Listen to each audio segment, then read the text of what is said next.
Hi kids! Welcome to Teacher Beth Class TV.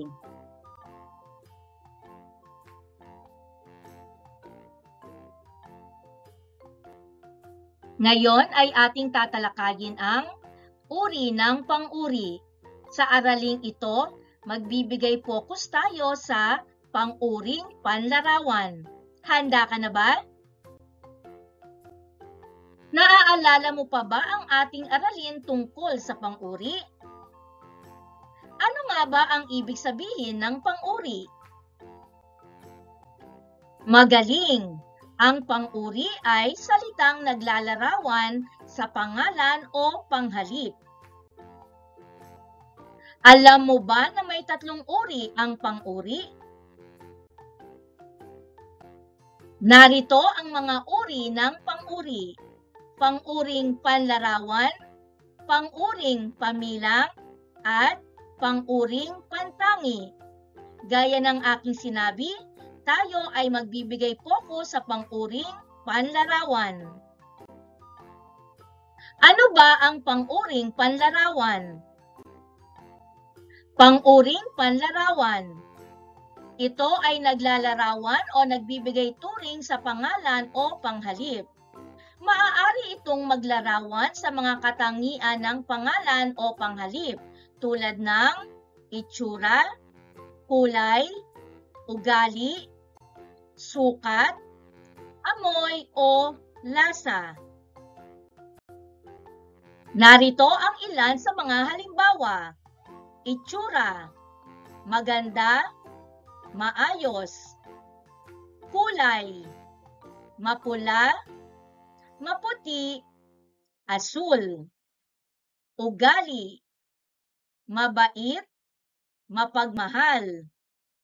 Sukat, mataas, katamtaman. Amoy, mabango, mabaho. Lasa, matamis, maasim.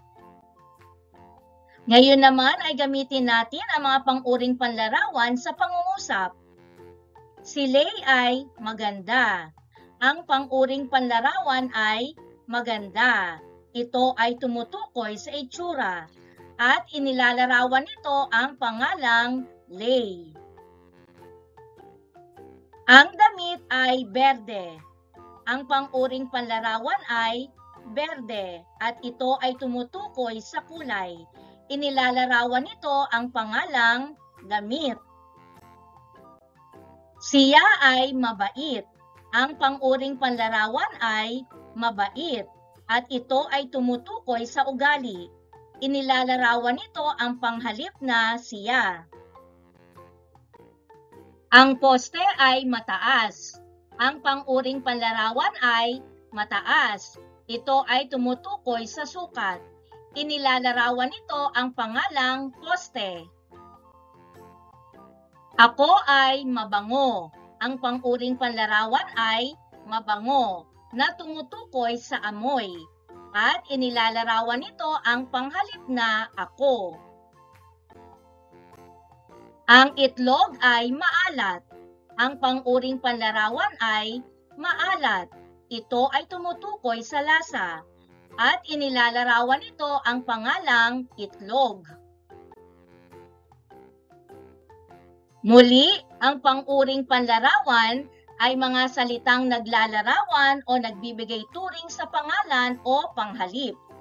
Maaari itong maglarawan sa mga katangian ng pangalan o panghalip tulad ng itsura, kulay, ugali, sukat, amoy, at lasa.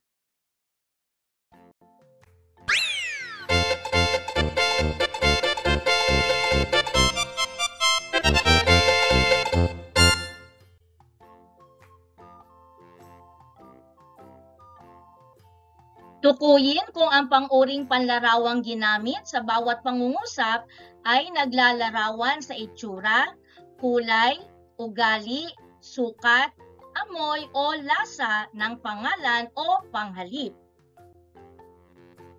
Ang dilaw na bulaklak ng sunflower ay paborito ni nanay at ate. Ang pang-uring dilaw ay tumutukoy sa kulay.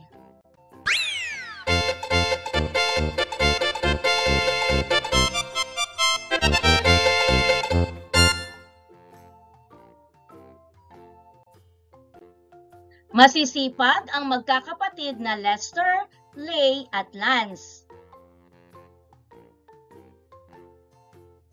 Ang pang-uring masisipag ay tumutukoy sa ugali.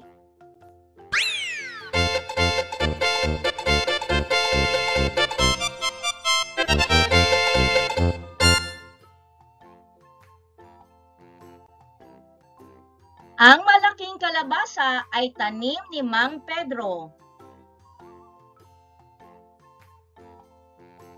Ang pang-uring malaki ay tumutukoy sa sukat.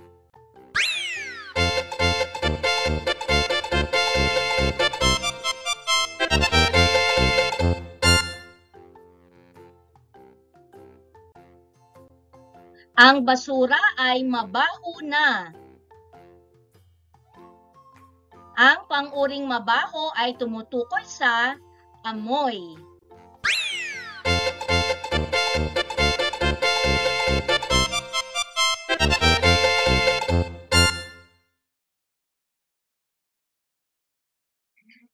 Matamis ang cake na nabili ni tatay.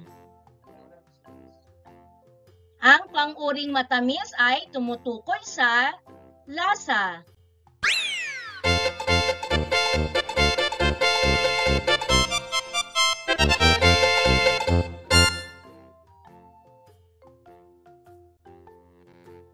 Ang mga dahon ng puno ng mangga ay malalago. Ang pang-uring malalago ay tumutukoy sa itsura.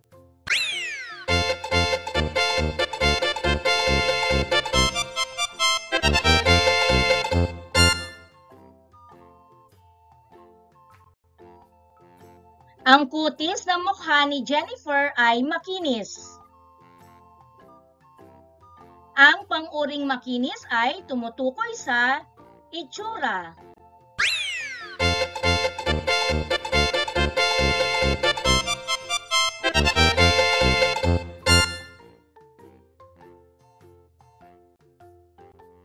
Maitim ang buhok ng kaibigan kong si Amanda.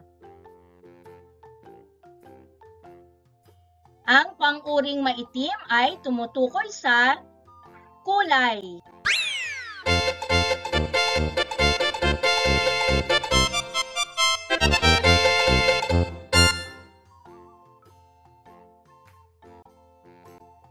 Parang naaamoy ko na ang mababangong bulaklak. Ang pang-uring mababango ay tumutukoy sa amoy.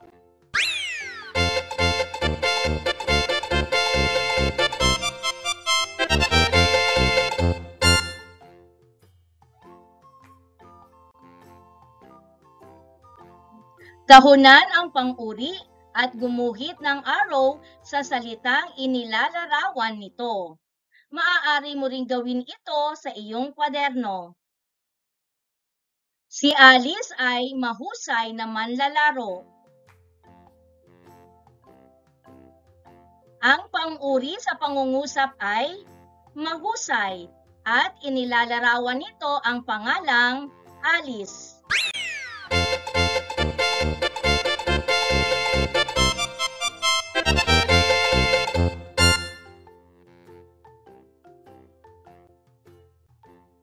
Kami ay mababait na bata. Ang pang-uri ay mababait at inilalarawan nito ang panghalip na kami.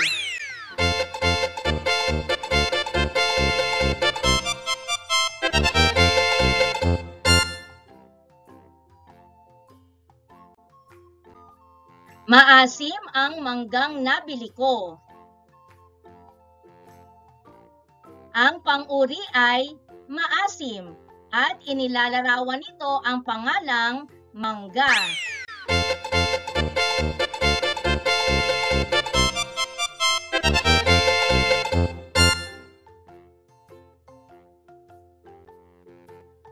Siya ay maunawaing kaibigan. Ang pang-uri ay maunawain at inilalarawan nito ang panghalip na siya.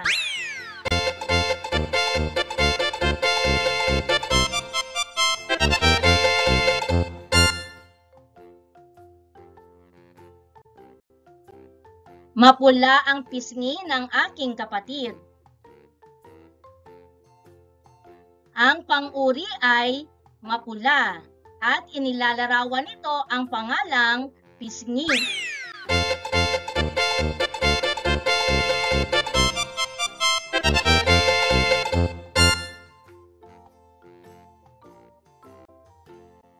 Siya ay masipag na mag-aaral.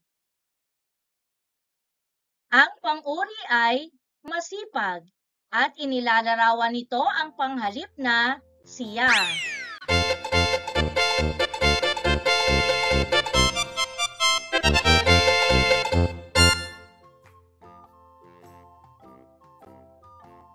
Ang baboy ay matakaw. Ang pang-uri ay matakaw at inilalarawan nito ang pangalang baboy.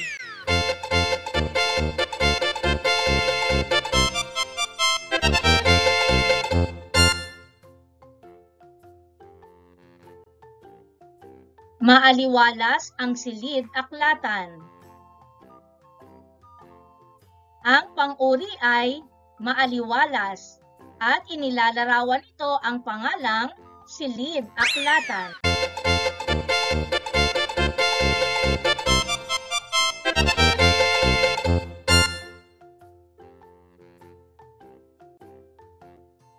Ang sapatos ay malaki sa akin.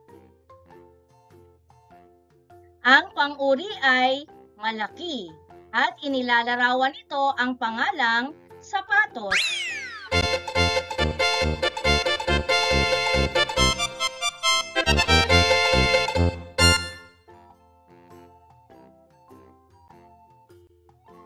Ang pusa ay maamo sa akin. Ang pang-uri ay maamo. Ito ay inilalarawan ang pangalang pusa.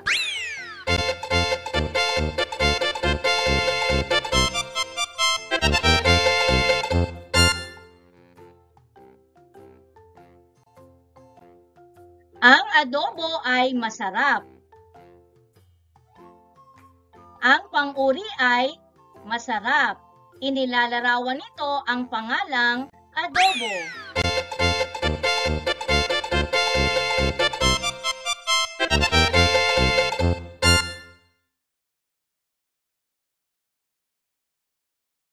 Ang aklat ay makapal. Ang pang-uri ay makapal. Inilalarawan nito ang pangalang aklat.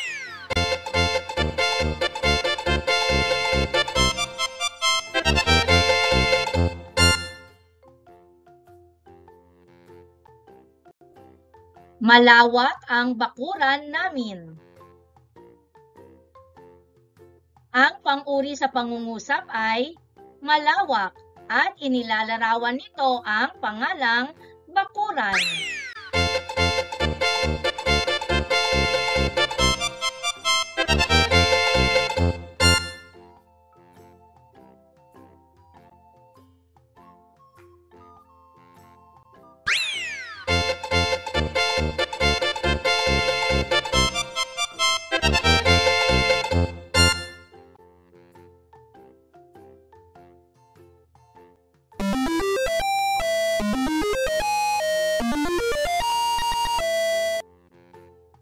Thank you for joining me.